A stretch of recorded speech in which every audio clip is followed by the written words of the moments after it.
Kyrie Irving opted into the final year of his deal with the Brooklyn Nets earlier this week, putting an end to the standoff that raised serious questions about what the future would hold for himself, the team, and Kevin Durant.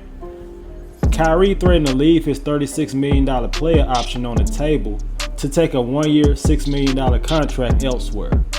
Kyrie gave Brooklyn a list of teams he would like to be traded to, and the Nets actually gave him permission to seek out a deal. The team was resolute in their decision not to give him a long-term deal. The only team that actually had interest in Kyrie was the Los Angeles Lakers. Rumors were circulating around the league that Kyrie was doing anything he could to go to Los Angeles to team up with LeBron James again. Kyrie's power play failed, and now he's set to return to Brooklyn next season on a one-year, $36 million contract. Of course, with Kyrie, things are rarely as clean and easy as they should be. After days of speculation, Kyrie ultimately learned a harsh truth. The market for his game is slim to none at this point, setting up a prove-it type of year for Kyrie next year. It has been reported that the Nets were just in the dark on this decision as everybody else was. Kyrie signed a 4-year, $136 million contract with the Nets in 2019, seemingly linking the prime of his career with his good friend, Kevin Durant. And to say that they have underachieved so far would be an understatement. In terms of my extension, man, I don't really plan on going anywhere. So, this is, like I said, this is added motivation for our franchise to be at the top of the league for the next few years. When I say I'm here with Kev, I think that it really entails us, managing this franchise together alongside Joe and Sean and just our group of family members that we have in our locker room, in our organization. Kyrie, given what's happened the last couple of years, is the organization confident that he is going to be out there night after night after night? Yeah, again, those are the discussions that we'll have to have with Kyrie in person and take it from there. But again, those discussions haven't happened yet. I don't want to comment on hypotheticals and what may happen and what but we'll wait and see, and hopefully sooner or later that we're having those discussions. Honestly, where we are, when you're giving somebody a minimum contract and it doesn't pan out, it still factors into how you're building a roster and how much tax you're paying and so forth. So certainly when you're looking at players that are making $30 or $40 million, or potentially making that, you have to factor in everything, and that's the hard part of the business, right? We can all see what they can do on the court. It's one thing when you're evaluating players, whether it's at the college level or at the pros, like what makes them tick? What goes into what drives them? Do they want to be part of this? Are they motivated by something that maybe that's not good for the whole team here? So those are questions we're going to have to ask ourselves, and also ask the players that we want to bring back in here. There's a lot of tension that needs to be addressed among the Nets ownership, management, and players.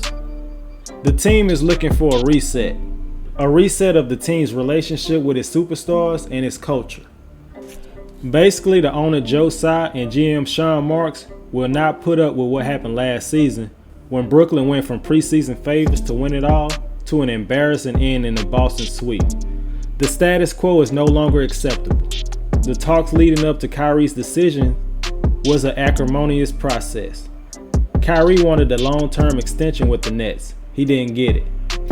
There were no sign and trade scenarios for him to get a long-term deal elsewhere.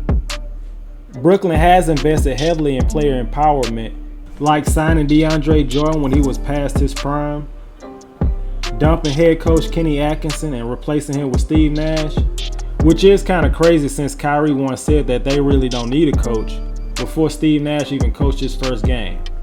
Kyrie played just 29 regular season games last season. He was forced to sit out the majority of the season due to his status as a player unvaccinated against COVID-19.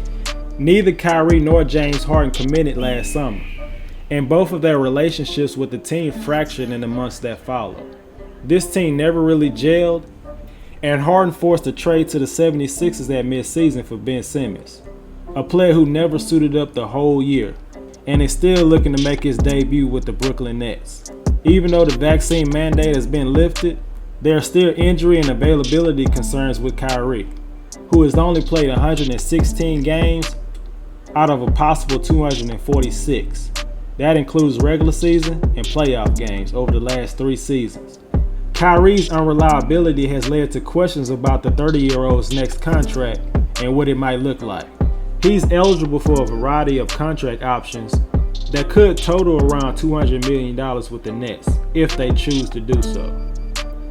But at this point, it feels like the Nets and Kyrie are destined for a breakup. When Kyrie opted into his contract, it looked like he had closed the door on the Lakers. But there are people around this league, executives and agents, that believe that the Nets' talk with the Lakers could be restarted. Even though he can't get a long-term contract and a sign and trade, there's still a chance he could force his way out of Brooklyn. We saw James Harden force his way out of Houston by being disinterested and being out of shape only a couple of years ago. It just feels foolish to automatically assume that everything will be chill with Kyrie, especially after the team gave him permission to seek a trade. Even if Kyrie does play for the next season, he is set to be an unrestricted free agent in 2023. And it sure seems like the trust between Kyrie and the organization is broken right now. And to make all of this worse, Brooklyn doesn't have the option of keeping their own first-round pick until 2028 because of the James Harden trade.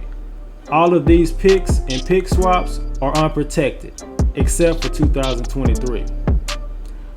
But the best way to try to recoup some of these first-round picks is to try to trade Kyrie and maybe eventually Kevin Durant.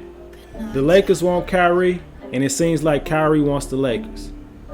I feel that Kyrie's best fit is with LeBron James.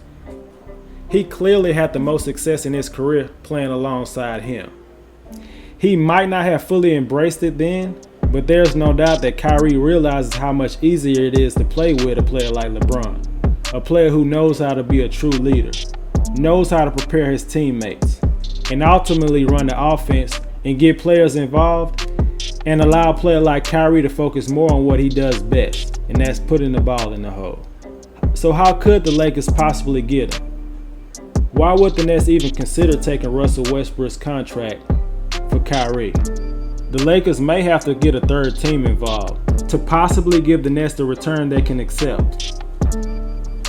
There is no doubt that there is some tension and distrust between Nets management and the top players on this team, and it might not be able to be repaired. The Nets are hoping that winning solves everything, and it will bring this team together. And it's not hard to picture it. A healthy and committed Kyrie and Durant, and a healthy Ben Simmons, along with Joe Harris and Seth Curry, this team definitely has the talent to win a championship. If they start the season off fast, and is at the top of the Eastern Conference by Christmas, maybe it all comes together this season and beyond. Or maybe if they get off to a slow start and there's infighting and frustrated players, and it all goes sideways, leaving the team looking for Kyrie trade options at the deadline. Kyrie Irving to the Lakers is not off the table. Maybe if things do go poorly in Brooklyn this season, the Nets would consider Kyrie for Westbrook plus a couple of first-round picks. And maybe the Lakers will be open to it. Kyrie will be a free agent next offseason. And while the Lakers still will not have the cap space to sign him outright, they will have the flexibility to likely work something out. All of this means that the drama, the soap opera around Kyrie and the Nets is far from over. And I believe it's inevitable that Kyrie ends up with the Lakers. Maybe it happens this offseason, or during the regular season, or maybe this time next year during the 2023 free agency.